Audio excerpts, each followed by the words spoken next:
The Organization for Security and Cooperation in Europe has confirmed the attack on the centre of the eastern Ukrainian city of Lugansk was carried out from the air. 8 civilians were killed and 28 injured after an army airstrike on the local administration building there, according to local self-proclaimed authorities. Plenty of amateur video is circulated online. Let's take a look at what we've got so far.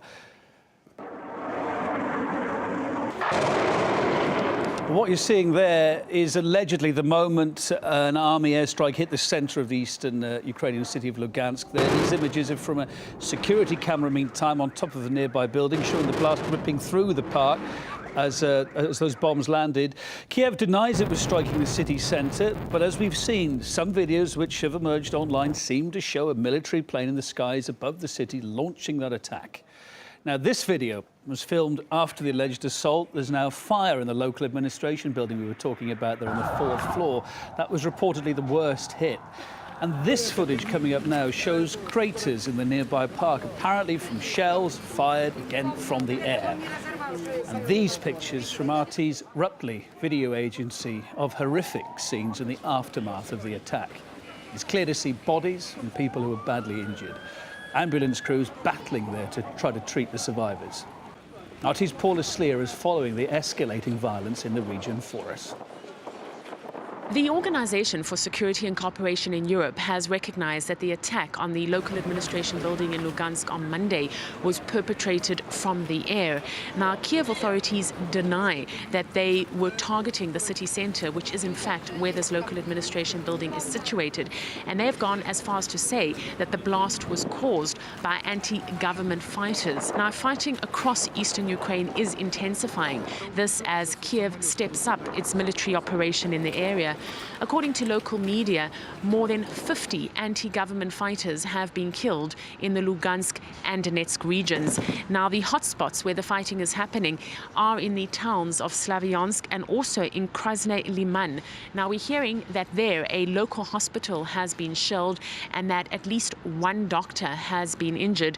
The reports we are receiving suggest that the Ukrainian army entered the town amid heavy artillery fire. Now, we are receiving reports that there are fears of civilian casualties. As for Slavyansk, the fighting at the moment is predominantly on the perimeter of the town and also in small villages around Slavyansk. And here we're hearing reports that missile attacks have been taking place, artillery fire and air raids, and that these are happening from helicopters as well as fighter jets. As the fighting intensifies on the ground, so does the humanitarian crisis grow. And we caught up with the most vulnerable of vulnerable, children in an orphanage in the city of Donetsk.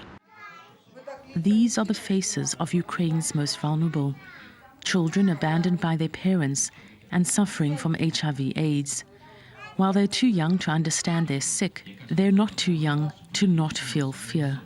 The problem is that a jet flew over, dropped bombs, and now all the children, when they go out, they look at the sky asking who will come. Will they shoot or not? Dozens of people were killed not far from here in some of the fiercest fighting so far in this conflict. We're driving quite close to the airport, which a few days ago saw the single worst day of fatalities since this conflict began. We're taking all the back roads so as to avoid the checkpoints that have been set up in the area.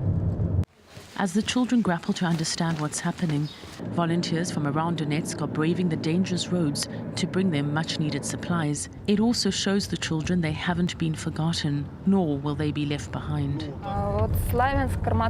Donetsk, Slavyansk and Kramatorsk are finding themselves cut off, so we need to go to them.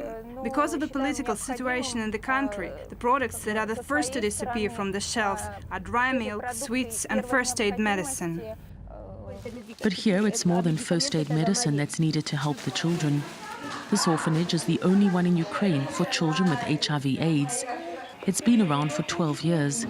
64 children call it home, all of them under the age of 4. And the staff now fear that life-saving drugs could run completely dry. We're in shock. We have an honor to look after the children. I saw a lot of things in my life, but the fear that these children are experiencing is very sad. As the humanitarian situation deteriorates by the hour, the supplies, pitiful as they are, bring a grateful and spontaneous smile. Paula Sleer, RT, Donetsk, eastern Ukraine.